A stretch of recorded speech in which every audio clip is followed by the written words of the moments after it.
Obesity is threatening millions of lives around the world. It causes more preventable diseases than tobacco. And in a new report, the World Obesity Federation said deaths related to unhealthy diets continue to rise. There are at least 500 million obese people around the world. Obesity is defined as a body mass index of 30 or more measured by a person's weight in kilos divided by their height and in meters squared. It causes severe health problems such as heart disease, type 2 diabetes and some forms of cancer. The World Obesity Federation says governments need to impose stricter controls on food marketing and introduce a global legal framework similar to the one governing the tobacco industry.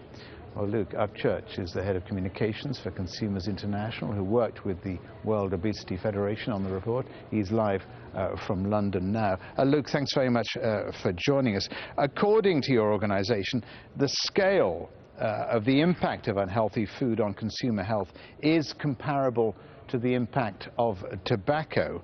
Cigarettes can obviously cause cancer and other heart diseases. So what comparisons are you making between tobacco and people being fat?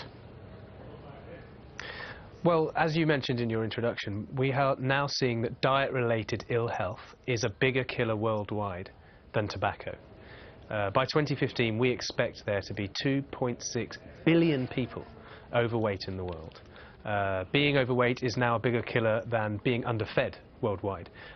This is just a catastrophic problem. It is a global crisis, and to deal with it, we believe at Consumers International, along with our partners in the health sector, that what we need is some kind of global convention comparable to what we saw around the tobacco industry to get the food industry to really move on these issues, because they're simply not doing enough. Obesity rates are continuing to rise, and that's despite 10 years of the World Health Organization telling us to eat less.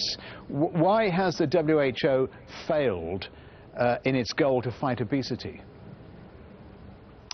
Well, indeed, since 2005, the figures have doubled, and we believe that the reason that the WHO strategy, which was a good strategy and did point out all the major elements that need to be tackled, this hasn't had the impact that they hoped to, is that it was just that. It was just a strategy. It was just a document which provided some guidelines and some advice. What we need to see is something far, far stronger, because the food industry, although has done some notable pieces of progressive work, is not doing it anywhere near enough for us to deal with this problem and really begin to tackle it. Overeating is the obvious cause of obesity, or is it what people are eating? Well, it's what's going into the food that is our biggest concern. You see that you go into a supermarket today, for instance, and anywhere in the world, and the large majority of products on those shelves are going to have added sugar. We also have high levels of fat and salt in products, which simply just don't need to be there. We need to reduce those, tackle those issues, incrementally work with the companies to bring down the levels of salt, fat and sugar in their products, and begin to change the way that people eat. That's the only way that we're going to get to the root cause, the fundamental cause of why obesity is killing so many millions around the world. All right, Luke, we have to leave it there, apparently. So many thanks indeed for joining us.